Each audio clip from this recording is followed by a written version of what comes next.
Hi everyone, my name is Joseph and welcome to Digimon Seekers Chapter 4, Part 3, Sons of Chaos, Seekers. So this begins where we left off with the previous part with a fight between the two High Commandramon and Lorgarmon, who's just evolved into So Lorgarmon. Again, excuse me for my pronunciations, but I do thank you for your patience. They quickly repositioned, they being the High Commandramon, themselves in changed formation, readying their grenade launchers. They both emptied their chambers, sending 12 grenades hurling towards Solo Lorgarmon. The Digimon was engulfed in flame as the grenades found their target and exploded. The smoke from the blast cleared much faster than expected, yet there was no breeze. Solo Lorgarmon quickly came back into view. The generators on his shoulders now completely open and running fuel tilt. The Digimon was now covered in his magical fire, a protective aura that would incinerate all that it came into contact with, unscathed, Solo Lorgarmon boasted, flashing an impish grin.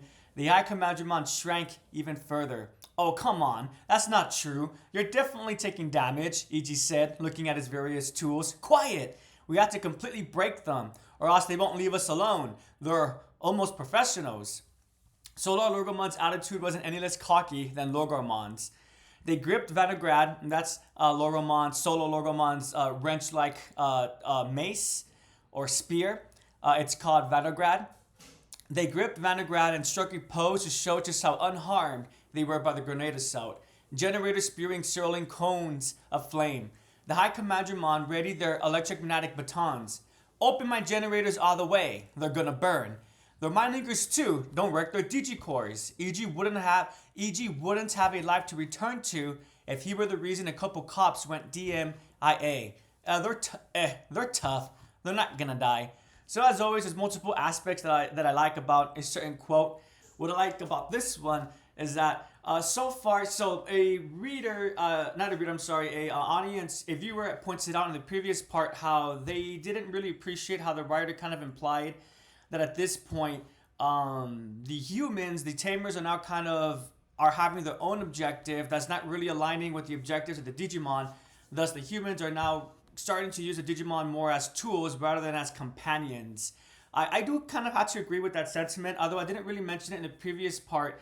I didn't really like how the writers started straying away from the idea of how the relationship between the tamer and the Digimon, usually it's when they're working together, they're in sync, where they're able to continue going to the next evolution, the next step, the next go, whatever it may be, right? But the last part, it really seemed to emphasize that Operation Tartarus is completely for Tartarus and the Sons of Chaos, and it's keeping the human element, the individuals who are DMIA, in mind. And what do the Digimon gain from that? It seems like a kind of revolution, as according to Doromon. But we don't know much more beyond that. So hopefully we'll get more information about that. But what does that have to do with this current quote? I just like how they being EG and Solo Lorgarmon, it's just really emphasizing their friendship, their companionship here. I like the part where Solo Lorgarmon's acting like he's fine, he's not damaged, and then EG's like reminding him that's not true at all. According to the various tools I have on my display, you were hurt, you were damaged. Obviously, if we had some kind of indicator of how badly hurt Solo Lorgarmon was, it's probably like 2%, 5% damage, right? But still, I loved Solo Lorgarmon's response. What does he say? Let me read it. I think he says, quiet, we have to completely break them or else they won't leave us alone. They're almost professionals. His response to that is just so funny because essentially Solo Lorgarmon has a plan to deal with these individuals. He knows that they're a lot more capable compared to the other Commandramon that they're typically dealing with, and thus he needs to change his tactics a little bit. Sorry guys, there was a fur in my mouth, excuse me. And part of changing that tactic is the demeanor that one is projecting onto their audience, right? So Solo Lorgarmon's making sure that he casts that not only has he evolved, but he's quite capable on taking on attacks directly and being fine. So I just like that because for me it just emphasizes why is Solo Lorgarmon able to do this? Not just because he evolved to ultimate level, he's only able to evolve because EG wants to save Leon and Logomon wants to save Postmon. So they're both having a go an objective that aligns together. Thus, why they're finally right here, right? What I was talking about before was more in lines with Koski and Doromon. Anywho, what I also like about this quote as well is the forthcomingness from EG. I love how he's able to just communicate directly with Solo Lorgamon, just tell him, you're hurt, you're injured. There's no hesitation. And why does that matter? It matters because that shows, at least for me as a reader, that there is trust built between Solo Lorgamon and EG. If Solo Lorgamon didn't like EG making these kind of comments or commentary, I think we know for a fact that Solo Lorgamon would say something about that, right? But rather he's explaining his point of view, what he's trying to do by pretending to not be scathed. He's unscathed, and he's even busting a pose to go along with that, right? So that's really cool. What I also like about this passage, lastly, is that this was an anime format. I could definitely imagine a cool, after the attacks, the grenades are sent volleying towards Solo Lorgamon, and the flames or smoke gets blown away, and he's striking a cool little pose. I could totally imagine that in an anime format. So I love how they're able to translate that in the written word. Let me make sure that's everything. Oh, good thing I double checked.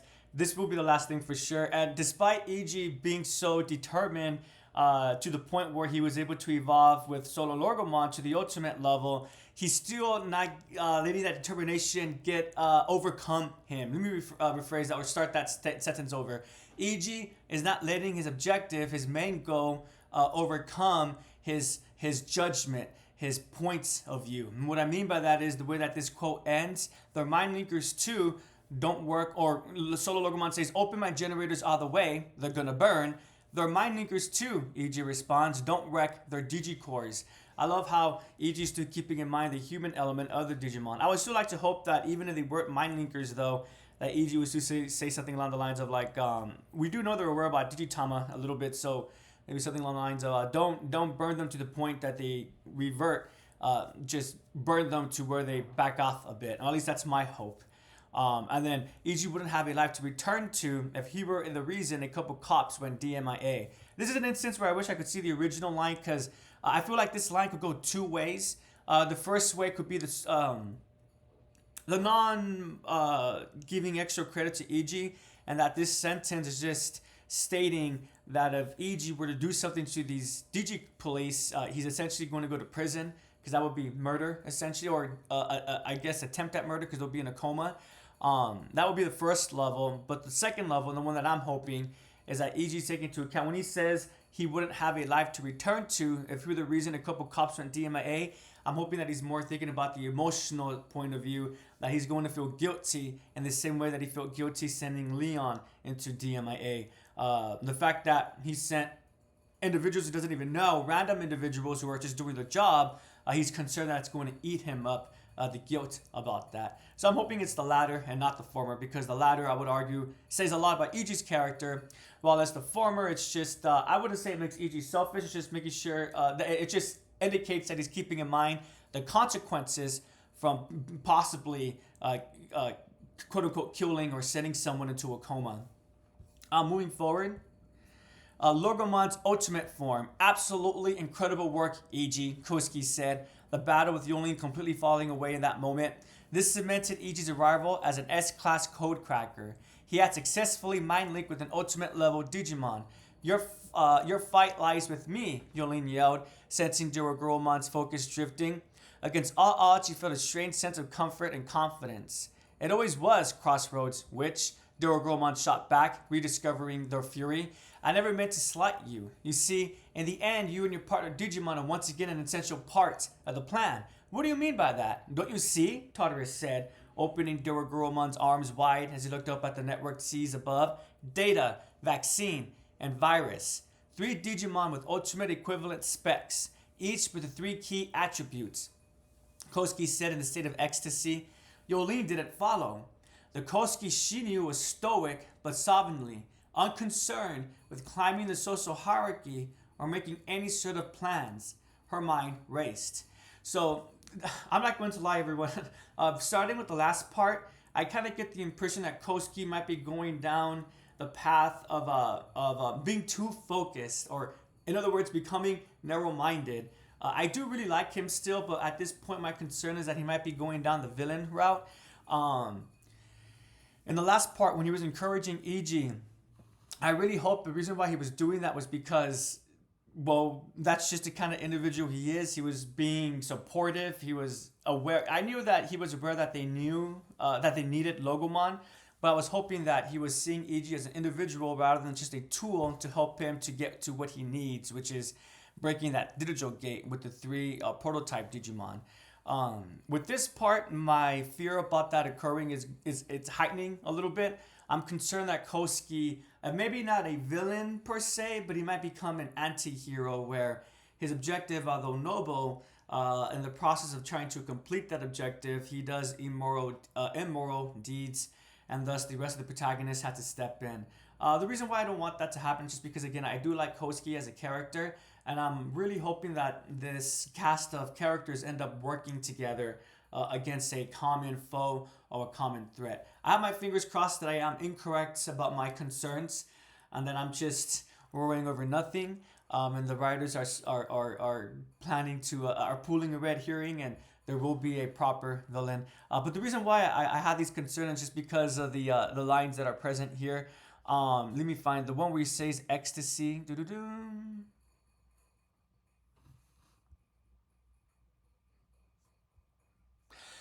Three Digimon with ultimate equivalent specs, each with the three key attributes Koski said in a state of ecstasy. Just that statement, a state of ecstasy, usually, at least from my experience, when I encountered that, and be it in novels and manga or anime or shows, whatever it may be, usually when one is a hyper state of excitement, it's not usually for a good reason. It's because something drastic is about to occur. But hopefully I'm wrong about that. And also, in addition to that, is how Yolin's confused about this. And it's clear after reading this part that Yolin's going to become an inverted member of, or an inverted plan of Koski's objective, and the fact that he's going to use Orogoro or Ryudomon. And in addition to that, I find his speech being so anonymous being a little bit concerning as well. Again, I was really hoping that he'll be more direct, more upfront with Yolene, and they'll start working together. But the way that he says, where is it? Your fight lies with me. I never meant to slight you. You see, in the end, you and your partner Digimon are once again an essential part of the plan. What do you mean by that? Don't you see? And then the line after that, three Digimon with ultimate equivalent specs. So he's making her part of something that she doesn't want to be a part of to begin with. And we'll see how that ends. But again, minor spoilers. If one watches the trailer for Chapter 4, they might notice, this is how I viewed it, they might notice that Ryudomon looks like he's a bit unconscious. So again, I am hoping for more teamwork rather than this continued fighting. But we'll see where we end up. So essentially when Logomon's ultimate form, absolutely incredible work, EG. At this point, at first I thought Koski was encouraging EG because he wanted to support EG as an individual. But now at this point, I'm starting to realize that his excitement, his encouragement might be stemming more from the fact that it's part of his plan. He needs Logomon maybe to evolve to go to his full power in order to unlock the gate. Maybe Koski's aware about that. That's why he was so encouraging of EG to evolve in the first place. Continuing forward, what are you plotting, Tartarus? I'm not plotting anything, just telling the next chapter of our story of Operation Tartarus, the story of the university days, the failure of the Tartarus program of losing Saya, the story of Koski, Yolene, and Professor Ruzenji. There was more to be told, for Koski had never ended. This was an endless yesterday bleeding into the present, only to repeat the next day and the day after that. White crept into his hair, wrinkles formed on his face. The years passed and he continued to waste them. His heart was stuck in a loop, ceaselessly pulling him back into a mythical time in which Saya never left his side. His life orbited the black hole where she used to be. Fame wasn't enough. Creating his own legends and mythos wasn't enough. Nothing could fill the yawning chasm within him. But now, at long last, a few hopeful drops fell into this empty vessel of a man. He took them gladly, whether they were drops from a sacred chalice or the blood of a living sacrifice was immaterial. True to the mantle of Tartarus he'd taken, he was prepared to accept whatever fate awaited him. So this quote also really adds to my concerns that Koski's heading down a villainous route or an anti-hero route. Um, Again, this is another instance where I wish I could see the original line, the original translation, because this line right here, white crept into his hair, wrinkles formed on his face. The years passed and he continued to waste them. His heart was stuck in a loop. I want to know if his features are changing. And that's a reference to how losing Saya was eating him up emotionally and mentally, and he became fixated on rescuing Saya, or if it's just because time is going by and he's just aging naturally. That it's just trying to emphasize that despite all this time going by, Koski was obsessed with what occurred in the past and he couldn't go away from that. Personally, for me, I hope it's the former rather than the latter, because if it's the former, that when one's doubts and issues starts affecting them physically, I think that's a great way to indicate how it's been eating the individual up. Why is Koski starting to age more than he should be? Well, it's because he's been thinking about Saya, and even though it's been years since her DMIA, he still can't get over her disappearance. I feel like that would add a lot more to the tragedy that is of Saya's story. If it's the latter, that it was just through age, I would be fine with that as well, but it just won't be as emotionally impactful, I believe, because if he's just aging, but it's just highlighting that he was fixated on saving Saya despite the time going by, I still see elements of care within that. But again, having your care physically represented through your physical features, I would argue that's a strong indicator that it's really eating up someone. And then there was more to be told for Koski. It had never ended. I just really love how this passage emphasizes how Koski's essentially time has stopped for him. That ever since Saya went to DMIA, his life was not moving forward, but his life, it kind of implies that his life went stagnant, as in it wasn't growing. But I do find that perspective interesting just because we know that Koski started the Sons of Chaos, and he was personable enough that he got other individuals to start working with him as well. We have Marvin and the other Class A, I believe, or the other leadership from Sons of Chaos. So, and the passage even points it out itself, right? Fame wasn't enough. Creating his own legends and mythos wasn't enough. So, I like how despite this tragedy eating up Koski and Koski being stagnant, he did quote unquote grow in a different kind of way. But that growth, was it negative? I would say yes, unfortunately. The kind of growth that he was doing was a growth in a specific area of his life rather than him growing as an individual, him maturing as a complete person. Right, hopefully that makes sense. Essentially what I'm trying to say is that he did grow, but he only grew in terms of hacking, code cracking to help funnel this obsession that he had in rescuing Saya. Yeah, and so the rest of the passage really emphasizes that. Nothing could fill the yawning chasm within him, but now, excuse me, everyone, at long last, a few hopeful drops fell into this empty vessel of a man. That description of him, I think, is quite a little bit saddening because it just really tells the reader that essentially Koski's kind of been in auto drive mode. He's been trying to figure out how to save Saya, but he's doing so, well, kind of dead already. He's dead inside. He took them gladly, whether they were drops from a sacred chalice or the blood of a living sacrifice was immaterial. And that chalice comment, we're going to come back to that shortly. And then lastly, the thing I want to talk about is away from seekers. True to the mantle of Tartarus he taken, he was prepared to accept whatever fate awaited him. So in case one is unaware, Tartarus is a Greek, it comes from Greek mythos, and it's the deepest layer of the underworld. It's actually the part, well, at first it was the deepest layer of the world, but then as time went by, it became to represent the underworld in general. And Tartarus was the location, was essentially a prison. That was the location that the Greek gods, so Zeus and everyone else, put the Titans. The Titans were the individuals who ruled the earth before the Greek gods. And when the Greek gods finally took control of the earth, they lived on Mount Olympus and they imprisoned all the Titans again in Tartarus, the deepest layer of the world, or also now colloquially known as just generally the underworld. So true to the mantle of Tartarus he taken, he was prepared to accept whatever fate awaited him. In other words, he was prepared to go to the depths of the digital world, and that is something that he's been saying since he was first introduced that he's going to scour the depths of the digital world to find Saya. So he's willing to quite literally go to the bottom of the digital world, but also symbolically, he's willing to, if he needs to, symbolically imprison his compassionate side, his friendly side. Then he's going to be doing that, sacrificing what needs to be done, getting rid of, shedding what's not needed in order to save Saya.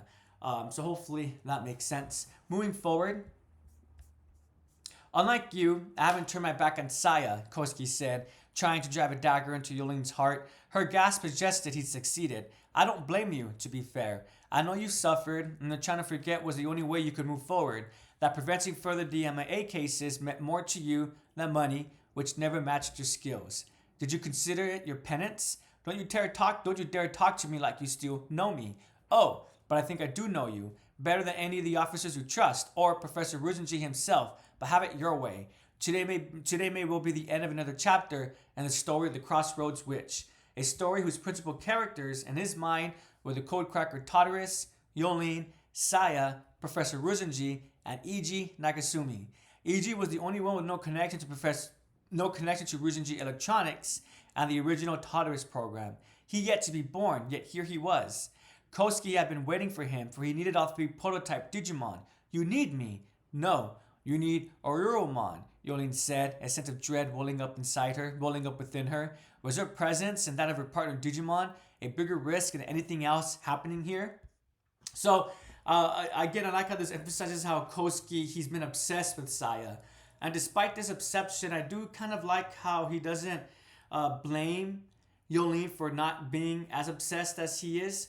He understands that he understands that she didn't join the Digi Police for money or for finances, but rather it was her way of what he said, of penance, her way of. So let me start over. Kosuke's way of living for Saya's memory was to rescue her, get her out of her DMA, get her out of a coma. For Yolene, what's her way of serving Saya's memory? It was to prevent others. Sorry, everyone. Excuse me. The errors code. It was to prevent others from falling into the same. Excuse me, everyone. I'm gonna drink some water really quickly. Sorry about that. Anywho, it was. So, what was Yolene's perspective? What was Yolene's conclusion from losing Saya? It was to help others from not going to that same, that same fate. To prevent others from going into a coma, either be it through a mistake or because they're foolishly trying to do something within the digital world and don't understand the full consequences of what it means to mind link. So I like how Kosuke's essentially, he's not blaming Yolene, he's understanding and sympathizing how she decided to cope with her grief. And despite that though, I think that really does add textual evidence to show that Kosuke does know Yolene, or at the very least, he was aware about Yolene from the past, right? We all change, and that is true. Who we are today, and within 3 years, we're not going to be the same individuals, even if it's minor or if it's drastic. So despite Yolene, she did change. I would argue that her change that she did go through, it wasn't away from Saya. She just changed. She just reacted differently to Saya's demise. Not demise. That sounds horrible. She just reacted differently to Saya's DMA. Kosuke became obsessed, not able to move forward in the, not able to look to the future, always looking at the past. While as Yolene, she was able to look to the future, but in such a way to help prevent further cases like Saya. And then lastly, I also like about this quote, the realization that Yolene has was her presence and that of her partner Digimon a bigger risk than anything else happening here. So again, it's looking like she's going to be part, unwillingly, of Kosuke's plan. And to reiterate, I do wish that he would speak with her. Because again, I can't help but feel if Yolene understood that Kosuke had a real plan, a proper way to complete his objective, she might be willing to help him. But obviously she's in the dark, and everything that she's learning while she's experiencing her fight with Kosuke. Thus, I don't blame her for being confused, and also for being a little bit cautious as well, a little bit worried. Was her presence and that of her partner Digimon a bigger risk than anything else happening here? Moving forward, actually, before I move forward, and then what also some more textual evidence about of why I'm concerned about Koski's path forward is just a story whose principal characters in Koski's mind were the code cracker, Yolene himself, Saya, the professor, and EG. EG was the only one with no connection to Risen Electronics and the original Tartarus program. He yet to be born, yet here he was. For me, I feel like this line is being included because it's really emphasizing how Koski doesn't really care who needs to be present in order to go forward in rescuing Saya. He just wants to make sure that everyone is present. So Yolene, even though she had a personal connection, he's not going to explain the full plan because he just wants her to be present. EG, even though he's aware that he wants EG to be part of the group because of the prototype Digimon, again, he's not going to tell him directly. He's just happy that he's present with them because he wants to use EG to go forward with this plan. So again, it just seems like it's very much an individual using other people, and that's usually a villainous thing to do. Not just a villainous, but just a selfish thing to do. And as someone who does enjoy Koski's character, although I could understand why he's doing this, I just wish that he would have communicated as well. Because again, as an individual who's able to set up a group and work with other individuals, and he has this reputation of no one going into a coma under him, I would argue that does show some level of care. But maybe that care was awe and service to Saya, and that wouldn't be very shocking, I would argue, right? It's looking like, again, Koski very much is obsessed with Saya. Yeah. So moving forward, very perspective crossroads which now follow that line of logic. I can't defeat you, no matter what. Oromon couldn't defeat Dorogomon either. What the? Yolene felt like she was losing her mind. Oromon and Dorogomon were perfect equals. You sound disappointed. I get it. You're better than everyone else and you're used to it. You probably got higher DS levels of compatibility with your partner Digimon and can mind link longer than me. But that's not what I mean. I'm sick of all this talk, Oromon warned, barely concealing their contempt. I'm going to put a hex on you, Crossroads Witch. I, not you, will be the one to save Saya. Dorogomon let out an earth-shaking roar as a silver aurora radiating power covered their entire body. Save Saya? How on earth would you do that? Their inability to figure out how that would be possible was the source of all their suffering. Yolene, Koski, and Professor Rujinji alike. By scouring the depths of the digital world, why else would we call it Operation Tartarus? Koski bellowed. Yolene gasped. Koski was in complete control of the moment. Doromon, my partner Digimon, told me how. Way down in the depths, in a sector of old code, lies the sacred chalice. Sacred chalice, a relic of the digital world, an item of legend, and I shall be the one to find it. Come on, Dorogomon, Koski shouted. Dorogomon's aurora grew thicker, dulling its silver color. There were nothing if not driven, but there was no need to drag out this fight between two perfectly matched mega-level Digimon. So I'll be completely honest with everyone. At first, I was not going to include this quote, just because the part that I feel like is the most important part is the sacred chalice portion. But we don't really get any information about that, right? We just know that Koski was informed about this chalice by Doromon. We know that it's called the sacred chalice. But what does the sacred chalice do? Does it grant wishes? Does it allow the further development of relationships between Digimon, or rather between humankind, or let me rephrase that, I'm sorry, the human world and the digital world, thus allowing for more natural relationship between Digimon and humans, and thus canceling out DMIA. We'll probably get more information about the Sacred Chalice, but again, I was at first not going to share this quote because we don't have much information. But the reason why I decided to read this quote was because of this specific line. I'm going to put a hex on you, Crossroads Witch. I, not you, will be the one to save Saya. When I first read this, I thought that he was being literal, especially because Dorogomon is commencing an attack. And I thought he was going to put an actual hex, some kind of spell upon her. But upon me reading this and reading it again right now, I'm starting to get the idea that that may not be the case. I think they're being symbolic when they say hex. I think when Koski says, I'm going to put a hex on you, he's saying that he's going to make her doubt herself. Excuse me, that was a hiccup. But we'll continue with that line of thought. Another part, since I read this quote, I like how Koski acknowledges that why is she shocked? Yolene felt like she was losing her mind. Oromon and Dorogomon were perfect equals. You sound disappointed. I get it. You're better than everyone else, and you're used to it. You probably got higher DS levels of compatibility with your partner Digimon, It came out any longer than me, but that's not what I mean.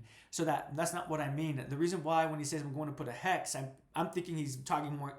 Excuse me, talking more in terms of her convictions, that he's going to make her doubt her. And that line is also why I believe that's what he means. He's saying a hex symbolically, figuratively, not literally.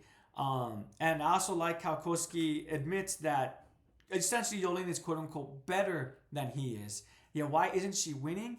I would argue she's not winning because she still cares about Koski. She still cares about the past as well. And we'll read the next quote and we'll come back to this one as well because I think they go in line together. You sure it's a good look for a cop to have such murderous intent? Koski goaded. Some situations necessitate the use of force, and you might as well be brandishing a gun in a shopping mall right now. Me, what have I done? I haven't so much as broken into a bank vault or tried to crash a plane. You're still a criminal. A symbol for code crackers everywhere, Yolene yelled as Oromon crossed her twin blades. I can't pronounce the attack, but they do an attack. Oromon was prepared to run the table. Like the Dragon King piece in a game of shogi, the board was theirs for the taking. They charged, flying straight at Dorogoromon with the twin blades outstretched. The swords plunged into Dorogoromon's neck, sinking deep like a dragon's fangs. Dorogoromon shrieked in pain. I, not you, will be the one to save Saya. The hex, as Koski had put it, replayed in Yolene's mind as she attacked. She gasped. It's like I said, Yolene, you cannot kill me. Not even if Oromon kills Dorogoromon, Koski said. Why? Because she was a cop? No, that wasn't it. Gah, Yolene startled. Looking into Dorogoromon's eyes. If I die, you'll never save Saya. If I die, Saya will drown in sorrow. If I die, no one will be able to save Saya. Dorogomon's eyes lit up with a fire even greater than before. They grabbed Oromon's arms and ripped the swords from the neck, keeping hold as they pushed back against Oromon with overwhelming force. The wounds in Dorogoromon's neck were shallow. Yolene's fatal blow was anything but. You were always so considerate of Saya, but you've lost, Yolene. You come all this way for her, whether you know it or not. Koski, like I said, I know you better than anyone.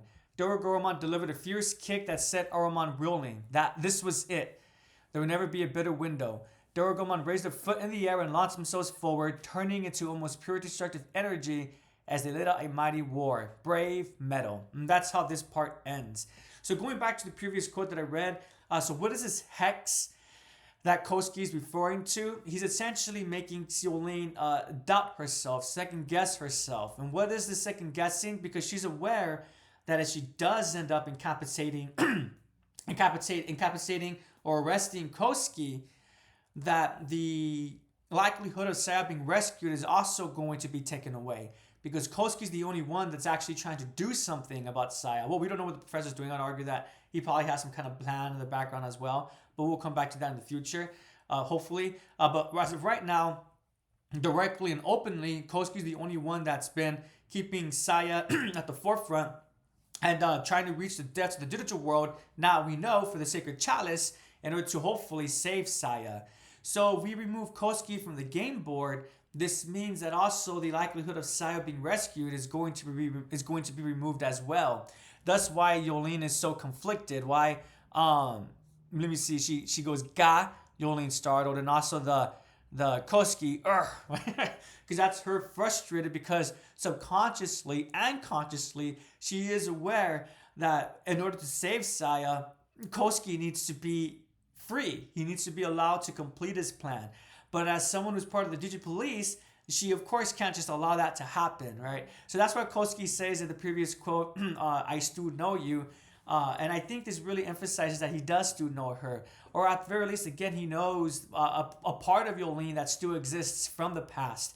And that part is the part that grew with Saya, the professor, and Koski. And I think that's why also when this chapter first starts, Koski says that he won't lose no matter what, and everyone was confused about how he was so sure about that. And I would argue he was sure because he was keeping in mind the emotional impact that he knew that Yolene will come to discover and have when she discovers that he's trying to save Saya. That all of this is in service to, in service for Saya. So I believe that's what the hex is referring to, and that's why she thinks about it again. The I, not you, will be the one to save Saya. The Hicks, as Kosuke had put it, replayed in Yolin's mind as she attacked. So because of that, even though she did attack Kosuke with murderous intent, that sounds horrible, but you know what I mean, to take him out, to take out Dorogoromon, the reason why the cut was so shallow was because subconsciously she wants Saya to be rescued. Sorry everyone, excuse me, I thank you for your patience though. She wants Saya to be rescued. Sorry everyone. Pardon me, how embarrassing. That'll be the last video of the year as well. Again, I do thank you for your patience. As I was saying, she subconsciously she does want Saya to be rescued, but in order to do that, consciously she has to let Kosuke go. She has to let him do his objective, but she can't just do that because again, she's not just a random individual, a random citizen, a code cracker. More specifically, she is a hacker who is working for the digital police. She has a legal obligation, and thus I would argue she probably feels a moral obligation in stopping Kosuke. But subconsciously, she also has an obligation to her friend, a friend that she has lost and she wants to regain. I'm talking about Saya, obviously, right? So I really did like that passage all in all. At first I was confused about the Hex comment, but by the end of it I really enjoyed how this part is emphasizing that this is an emotional battle for Kosuke and Yolene. Is not just a physical battle. And yeah, so that's the end of part 3. I'm looking forward to part 4. Looking forward because I want to get more information about the Sacred Chalice. I want to know more about Kosuke's plan as well. I'm still hopeful that he's planning on communicating with Yolene. Maybe once they go into the depths of the digital world, he's able to convince Yolene why they should be working together. I'm still hopeful that Kosuke won't be going into an anti-hero or villainous route, and that also holds true for Professor Rujinji as well. And yeah, so all of those are my hopes, and we'll see where the story goes as we continue forward from here. My question for everyone is, what do you guys think about Kosuke? Are you guys like me? Are you concerned that he's going down a path that maybe Jedi, quote unquote, shouldn't go down? In other words, is he going down the dark side? Is he possibly going to end up being the reason why everyone has to group together and be the main villain of this story? Yes, so thank you so much for watching, everyone. I do appreciate it. Before I let everyone go, I will be doing a separate video about this, but I just wanted to say I want to dedicate this video to my dog Midnight, who unfortunately passed away on Christmas Day. She passed away at 12:20. And I'm saying this with a smile, but it's not a smile because I'm happy. It's just a smile because it's too emotionally fresh. I believe today is the 31st, and the 25th, Christmas Day, was just a Monday, so only 6 days. Tomorrow will be 1 week. But I'm also not trying to be sad because my dog was very much a positive kind of dog. She loved her walks, and I don't think she would want me to be sad, right? So, but thank you for listening. I do appreciate it. Again, my question for today, for this video is, what do you guys think about Kosuke? Is he going down the villainous route? Are you worried the way that I am? Or do you guys think that I'm overthinking it? He's going to be A-okay. Thank you so much for listening or watching. I really do appreciate it. Have a prodigious day, everyone, and take care.